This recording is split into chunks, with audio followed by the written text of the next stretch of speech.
Hi guys, and welcome to a way overdue NaNoWriMo update. So I said that I was going to show you my goodie bag from the first NaNoWriMo and that I would explain the game in the previous video.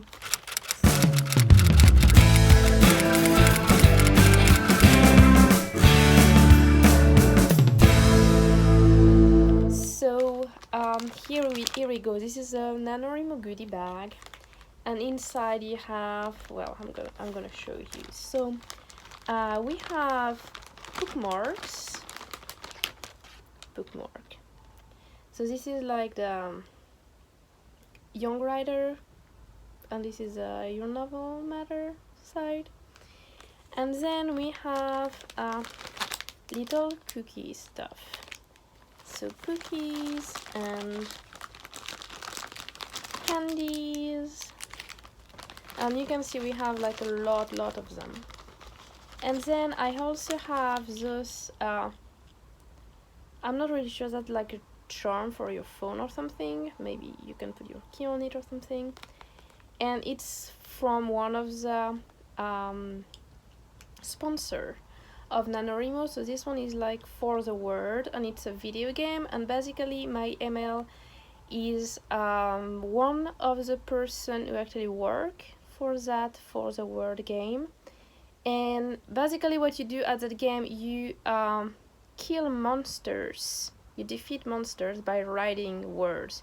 So this one is like, the monster on this one is called Arachnu, and it say you need to write for 130 minutes and you need to reach at least 800 words. So that's how you defeat that guy. So I think it might be fun. I haven't played it. My email always talk about it because she worked for them, but anyway, so we got like little thing like that. I think I have a second one. So this is a second monster, and it's called Sparfly. It looks like a scorpio with a fly design and a ant head. So it's like a mixed monster thingy. And this one you have to write for 35 minutes and reach 450 words. I guess. So what else do I have? So more candies. So caramel and chocolate.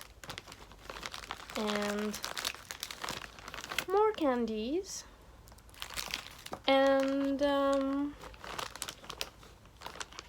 so this is like my email card. And some green tea. And this is an envelope. So we had to basically write a little message for everyone. So for motivation. So every person wrote a little message anonymously, and we put it in those very cute fox envelope. And I haven't read this one, so I'm gonna check it out. Maybe I'm gonna read it to you or not.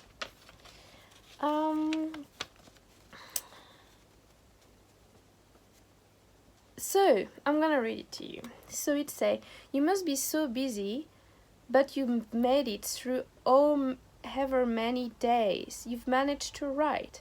Also, it may not seem possible. There is always a way to catch up with NaNoWriMo. Maybe sit down in a comfy spot and do word sprint for a while on a Saturday before bed, squeezing in 100 words. A single word is still progress. I believe in you.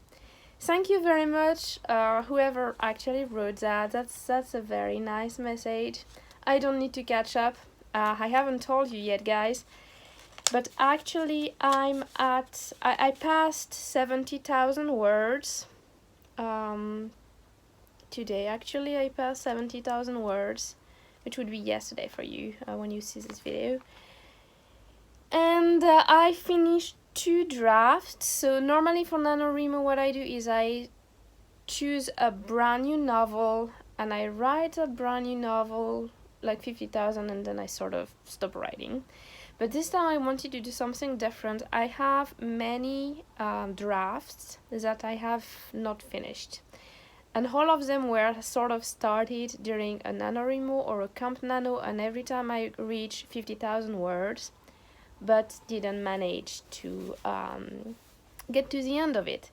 So the first draft that I actually finished is called The House at the Crossing. I started it in October.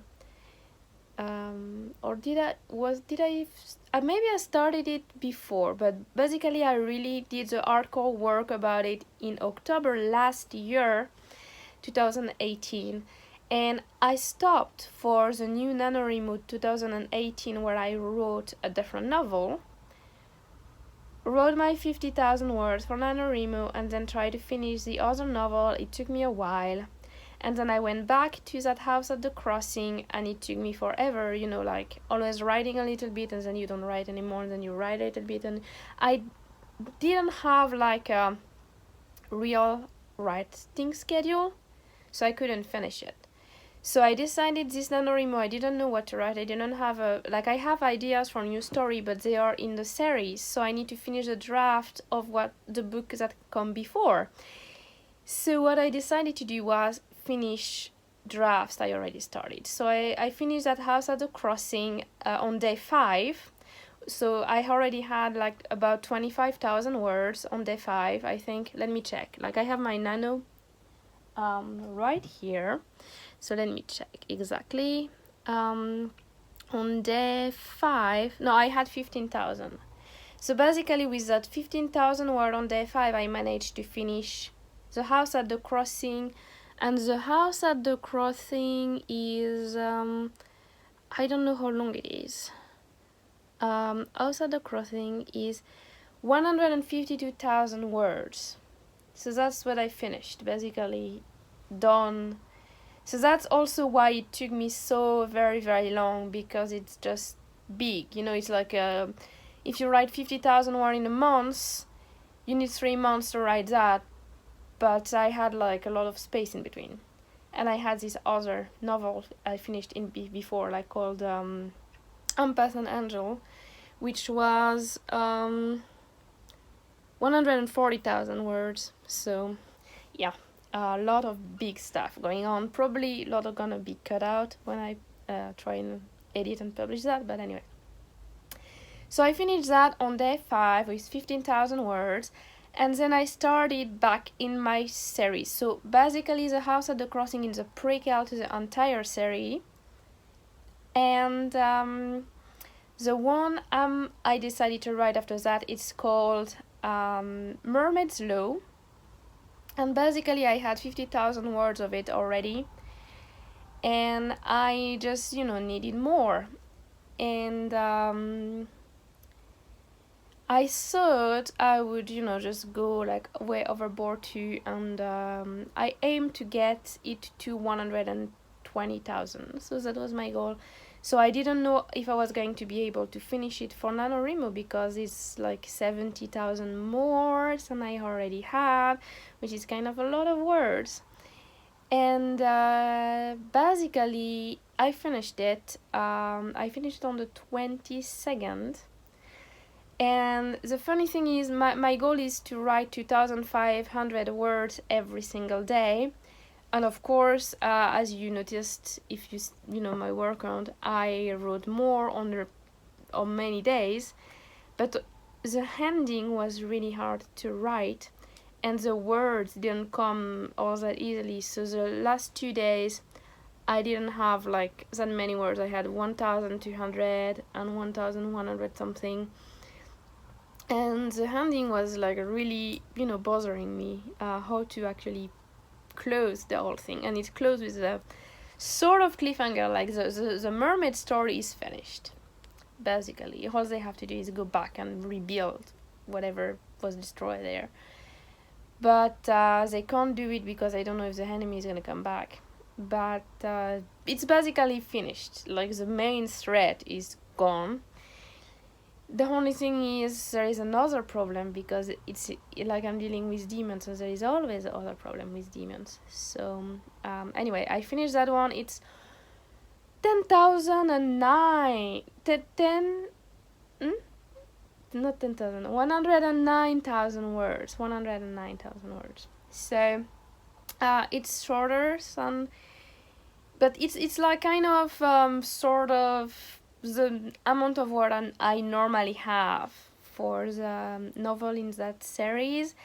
I guess it's a little bit shorter than the last 2 books I wrote in that series, like the 2 books that come before, because the 2 books that come before have multiple point of view, while this one just has the normal head hopping that I always do, like 2 characters going together, and then you see the point of view of one character during the action, and then you jump to the point of view of the other character during the same action, and like chronologically still going on instead of the parallel thing.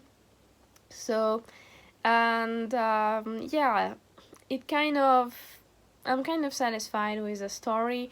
I would have probably a lot of little tuning to do, like I didn't fully read it before I started writing it again, so there is probably a little bit of things that don't actually match with each other. So what I'm doing now is I'm reading the book before that. You can't see anything because it's all white, because it's like shiny. It's called Fairy World, and that's the book before Mermaid Law.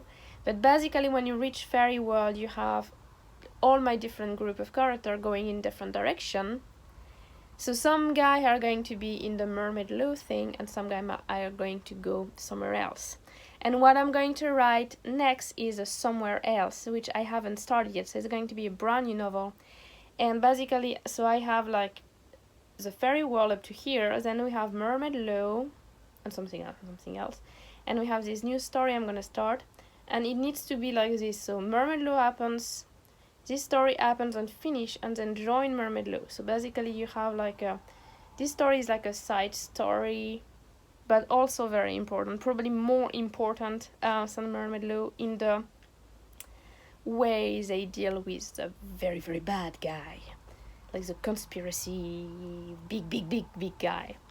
So yeah, that's the plan. So I'm reading Fairy World, and it's 169 A4 pages, and it's like terrible spelling and grammar because it's a draft, and I'm at page 66. And yeah, so I want to finish that before the end of Saturday, so that I'll be able to start a new novel on Saturday, and I won't miss a single writing word, like not a single writing day.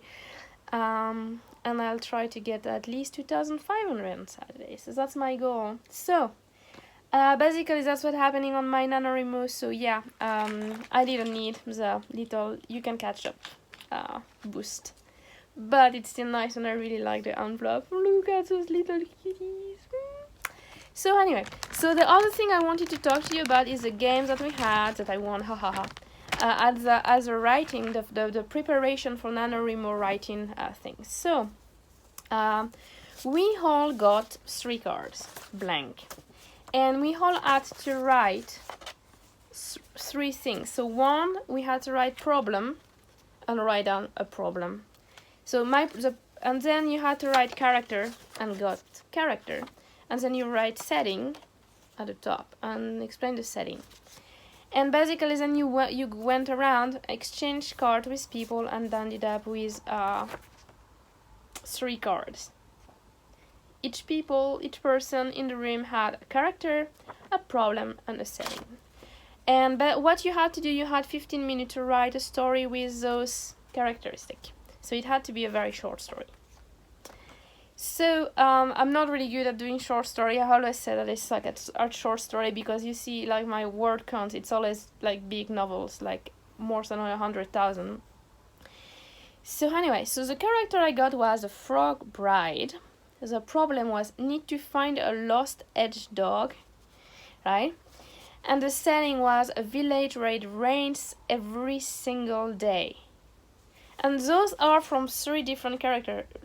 From 3 different people. You can see the color are different, the writing are different, so they didn't actually, they weren't actually supposed to match so well with each other. So I wrote my little story, which I'm going to read to you because I'm so proud of myself, because I'm really bad at short story, but still. So what you did, you write for 15 minutes, and then you went around, read your story to people, and you had cards, and they would give you like cards. and you had 2 cards, so you could give to 2 different people, but whatever, like people who actually listened to you, they could give it back. You had to listen to at least 4 stories and choose who is the best person and give the card. So I think I listened to like 5 or 6 stories anyway and gave my cards to 2 people. And then I had this group, like there were like 6 people, and they all listened to me, and I already had like listened to other people. Anyway, I ended up with 7 cards, and that was the maximum card, like no, not the maximum card you could get, because other people had other cards, but I was like the girl with the most cards in the whole group, so I was pretty happy. So anyway, here's my story. The rain was getting stronger. Her wedding day was going to be perfect. The frog bride adjusted the pearl around her neck. Flick, flock, flick, flock. She could only hear the sound of the rain outside. She tiptoed through the sleeping house. It was yet too early for anyone to be awake, of course, and she was just too excited to sleep. She quietly pushed the door to the nursery. The baby were all asleep. Little Mousie in her pink crib was hugging her plushie rabbit. Little Rats was upside down, so she pushed him back on her pillow. Little Froggy had her leg out, and she adjusted the blanket. Little Hedgehog, she pushed the blanket away, knelt to check under the beds. Little Hedgehog was nowhere to be found. She turned the room upside down, careful not to wake the others. He was really nowhere. She walked down the stairs, expecting to find him stranded on a step. He couldn't have gone too far. He wasn't on the playground, he wasn't in the bathroom. Her heart started pounding more loudly than the rain on the roof. She walked to the kitchen, hoping some coffee would help her see things more clearly. Here was Little Hedgehog having hot chocolate. Here we go. So that's my story. That's how it started and how it finished. And it's, I think it's cute. Anyway, let me know if you like it. So guys, I'm gonna go back to read my fairy world novel, and hopefully I can manage to get like most of it read before I start writing the next book in the series. And hopefully it's going to be a very exciting adventure for my demons. But anyway, so I'm putting back everything in my little bag. I think it's a lot of fun in there. And I'm gonna see you next time for something else. Even whatever you do, I hope you're having fun with NaNoWriMo, whether you're writing or whether you're like in groups of writers who put like little snippet. I have this group of writers, and we do sprint together, and we put little snippet of what we write every time, and it's a lot of fun to read other people's works, and it's also very motivating to have people to write with. So anyway guys, I hope you're having a great time this month, and see you next time for something else. Have fun whatever you do.